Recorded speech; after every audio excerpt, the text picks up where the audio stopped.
नमस्कार। मैं doctor Manju Bhargavi language tutorial में आप सभी का हार्दिक स्वागत करती हूँ। आज मैं आप लोगों को डॉक्टर मुकेश कुमार मिश्र जी द्वारा लिखित यात्रा वृत्तांत हमारे पूर्वजों का भारत मॉरिशस गद्य का सारांश सुनाने वाली हूँ। विश्व हिंदी सम्मेलन का आयोजन मॉरिशस में किया हुआ होता है, जहाँ पर 70% हिंदी को मान्यता दी जाती है।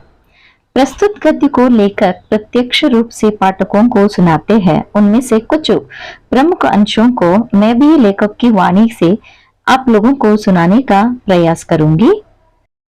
मॉरिशस अफ्रीका महाद्वीप का एक छोटा सा देश है, जहां 70% संस्कृति भारतीय है। भाषा एवं संस्कृति किसी भी देश की पहचान होती है।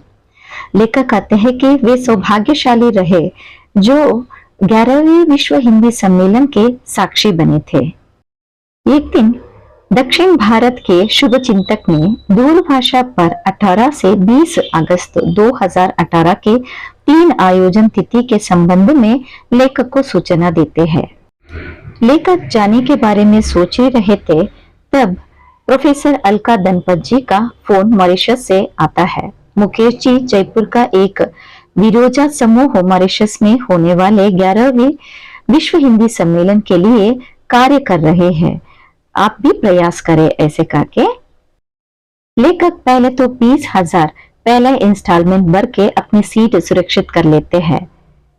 संजय गौड़ा, प्रभात शर्मा उनके साथ 2 और पूरी यात्रा का कार्यभार संभालने जा रहे थे। साथ में दिल्ली से 20 जनों का समूह डॉक्टर सुधीर सोनी के नेतृत्व में मॉरिशस एयरवेज के विमान MK 1745 में 29A की सीट उन्हें प्राप्त होती है।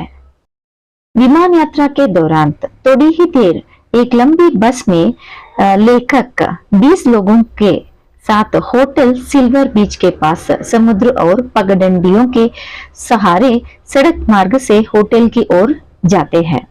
रास्ते में पड़ने वाले मुडाई पहाड़, गन्ने के खेतों का मनोरंजन दृश्य भी वे देखते हैं। लेखक कहते हैं कि उनके गाइड मैडम पूनम पूरे हफ्ते भर का कार्यक्रम और रास्ते में पड़ने वाले स्थलों की पूरी जानकारी उन्हें दी थी। लगभग 1.5 घंटे की यात्रा करने के बाद पोर्ट लुई से होटल पहुंचते हैं। सिल्वर बीच होटल का कमरा नंबर 407 की चाबी लेखक को मिलती है और उनके साथ उनके सहयोग मित्र पार्टनर बने डॉक्टर सुधीर सोनी बेहद हेल्पफुल और सपोर्ट फोटोग्राफर थे। लेखक कहते हैं कि डॉक्टर केशव, डॉक्टर अखिल शुक्ला, डॉक्टर सुधीर को ज्यादा करीब से जानने का अवसर उन्हें मिला था। सुबह 7:30 बजे होटल में जाते हैं नाश्ता करने। तब स्त्री वेटर मालिनी सभी को अभिवादन करती है और बिल्कुल वो वेस्टर्न ड्रेस में थी, पर उसका पूरी तरह बात करने का तरीका भारतीय था।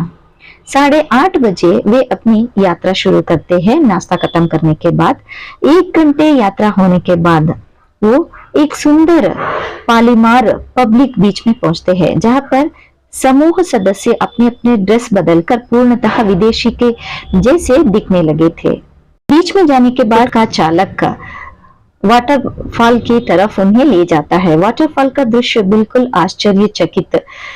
उसके बाद दोपहर होने के कारण नमस्ते होटल में फिर जाकर लंच करने का प्रयास करते हैं, पर थोड़े समय लेट जाने के पर्याप्त उन्हें लंच उपलब्ध नहीं होता है। तभी वहां पे पता चलता है कि बड़ी बहन डॉक्टर शोभा तिरुडी ने 2000 फोटो खींचकर फोटो खींचने वाले के कार्तिकेय को पीछे छोड़कर पहला स्थान प्राप्त कर लिया था। मतलब यहाँ पे शोभा जी ने इतने सारे फोटो ले लिए थे। शाम 4 बजे मॉरिशस के गंगा तालाब का दर्शन के लिए गाइड शंकर सभी को लेकर जाते हैं।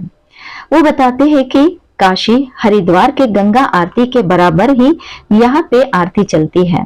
2 घंटे की यात्रा के बाद सभी लोग वहां पे पहुंचते हैं, जहां पर गंगा जल को गंगा तालाब में डालकर अपने परिवार के साथ अपने जिले का गौरव बढ़ाया जाता है और सभी प्रतिनिधित्व यहाँ पे करते हैं। यहाँ पे मानते हैं कि भारत में जो उपस्थित 12 ज्योतिर्लिंग है उसके साथ यह भी 13वां ज्योतिर्लिंग है। इसी समय पता चलता है कि डॉक्टर संध्या गर्ग जी के सीने में दर्द हुआ है, तो सभी लोग फटाफट उनको देखने के लिए चलते हैं और हमारे लेखक भी भगवान ईश्वर और तिरुपति बालाजी के नाम लेकर धीरे धीरे संध्या जी को गाड़ी में ले जाते हैं और 2 घंटे की यात्रा करने के बाद वो होटल वापस पहुंचते हैं। संध्या होने के बाद सभी लोग खाना खा लेते हैं और मॉरिशस के प्रसिद्ध नृत्य सेंगा डांस में सभी लोग मिल जाते हैं। उस समूह में Sudhir Soni, Kartikeya, doctor Vinita, doctor Sonam, doctor Akhilendra, doctor Shobha आदि लोग शामिल थे। रात काफी होने के बाद सभी लोग सो जाते हैं और कल सुबह फिर से उठकर 7:30 बजे सभी लोग तैयार होते हैं और नाश्ता करते हैं।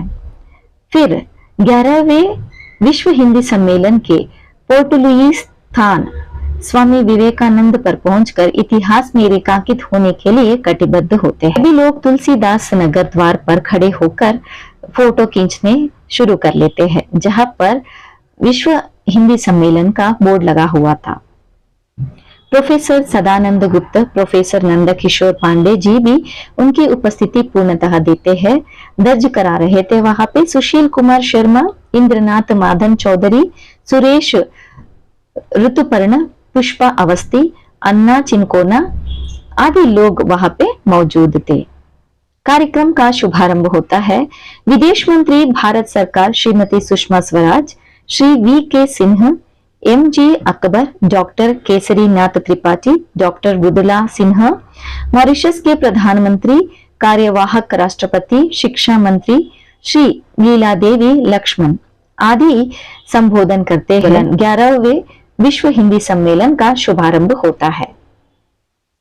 सम्मान संस्था की तरफ से शिक्षा परिषद के अध्यक्ष श्री एस पार्थसारथी जी संस्था का पुरस्कार प्रदान करते हैं। भारतीय विभागों का स्टॉल, विभिन्न प्रकाशकों के स्टॉल बहुत बड़ी संख्या में वहां पे दिख रहे थे।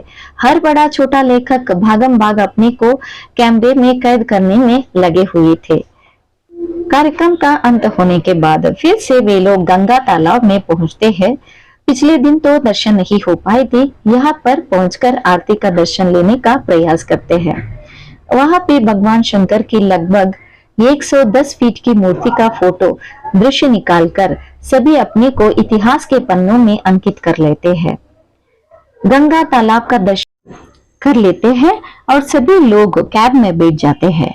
एक स्थान पर जाते हैं जहां पर भूमि सूर्य की किरणों से 7 रंगों में बदल जाती है। ये सब देख के सभी का मन भर जाता है और 6:30 बजे फिर होटल वापस आते हैं और बारिश आने के कारण सभी लोग यात्रा नहीं कर पाते हैं और रूम में ही बैठकर चाय का मजा लेते हैं। कल सुबह उठकर सभी लोग भारत वापस आने की तैयारी करते हैं। कुछ लोगों को दुख होता है कि हमारे पूर्वजों ने जो छोड़ा हुआ था मॉरिशस, इसको हम लोग छोड़ के जितनी जल्दी वापस आ रहे हैं। पर कुछ लोग खुश होते हैं कि एटलीस्ट उन लोगों को 3 दिन रहने का मौका मिला था। तरह लेखक अपनी यात्रा वृत्तांत को समाप्त करते हैं। धन्यवाद।